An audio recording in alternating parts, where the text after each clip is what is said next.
4 বছরে পা দেওয়ার পথে রাশিয়া ইউক্রেন যুদ্ধ। প্রতিদিনই বাড়ছে যুদ্ধে ক্ষয়ক্ষতির পরিমাণ, অথচ যুদ্ধ থামার নাম নেই।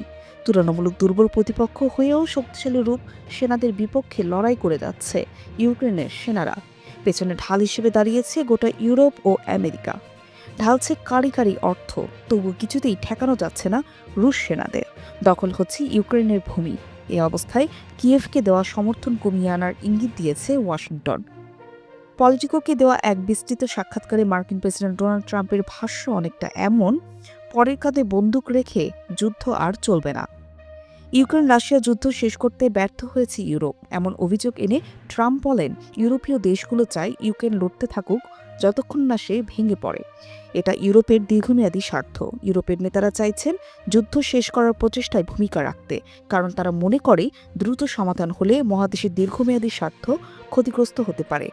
ট্রাম্পের এমন অভিযোগের প্রেক্ষিতে যুক্তরাজ্যের পররাষ্ট্রমন্ত্রী ইভেট কুপার প্রতিরক্ষা খাতে বিনিয়োগ ও ইউক্রেনকে দেওয়ার সহায়তার কথা তুলে ধরেন। সেই সঙ্গে ট্রাম্প ও ইউক্রেনের প্রেসিডেন্ট ভ্লাদিমির জেলেনস্কি শান্তির জন্য কাজ করছে জানিয়ে অভিযোগ করেন। প্রেসিডেন্ট পুতিন সংঘাত আরও বাড়াতে ক্ষেপণাস্ত্র ও ড্রোন হামলা চালিয়ে যাচ্ছেন। সম্প্রতি ইউক্রেন যুদ্ধ বন্ধে শান্তির চুক্তির প্রস্তাব দেয় ওয়াশিংটন। তবে সেই প্রস্তাবে মস্কোর কাছে কিছু অঞ্চল ছেড়ে দেওয়ার কথা উল্লেখ থাকায় এতে রাজি নয় কিয়েভ, যা মেনে নিতে এখন জেলেনস্কিকে চাপ দিয়ে যাচ্ছেন ট্রাম্প। এই চাপের মুখে জেলেনস্কি পাশে পেয়েছেন ইউরোপের নেতাদের।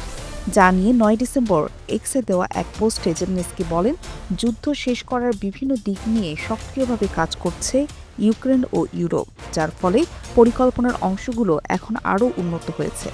এগুলো যুক্তরাষ্ট্রকে দেওয়া হবে। এদিকে গত 8 ডিসেম্বর লন্ডনে যুদ্ধ বন্ধের প্রচেষ্টার অংশ হিসেবে লন্ডনে বৈঠক করেছে ইউরোপের শীর্ষ নেতারা। তবে এতে পরিস্থিতির উন্নতি হবে বলে ভরসা করতে পারছেন না ট্রাম্প। তিনি বলেন, তারা কথা বলে কিন্তু কাজ করে না, ফলে যুদ্ধ চলতেই থাকে। অবশ্য সমাধান খুঁজতে চেষ্টা চালিয়ে যাচ্ছে ওয়াশিংটন। এরই মধ্যে কয়েক দফায় আলোচনা করেছে ইউক্রেন ও রাশিয়ার কর্মকর্তাদের সঙ্গে। এই অবস্থায় ট্রাম্পের দাবি শান্তির পথে বাধা জেলেনস্কি নিজেই। গত 7 ডিসেম্বর ট্রাম্প বলেন, রাশিয়া যুক্তরাষ্ট্রের প্রস্তাবিত শান্তি চুক্তি ঠিকই আছে। ইউক্রেনের আলোচকরা যুক্তরাষ্ট্রের ওই প্রস্তাব খুবই পছন্দ করেছে, কিন্তু জেলেনস্কি তা এখনও পড়ে দেখেননি।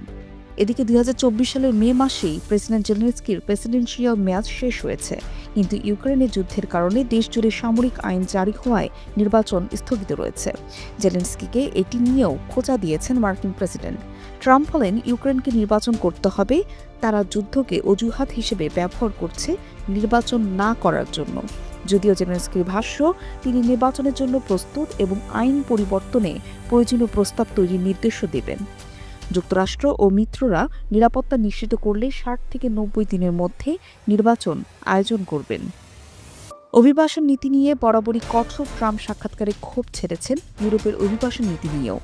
তার ভাষ্য, ইউরোপ অভিবাসন নীতির কারণে বিপর্যয়ে পড়েছে এবং এভাবে চললে টেকসই দেশ হিসেবে আর টিকে থাকতে পারবে না। ট্রাম্প আরও বলেন, ইউরোপ রাজনৈতিকভাবে সঠিক থাকতে চায়, এটিই তাদের দুর্বলতার কারণ।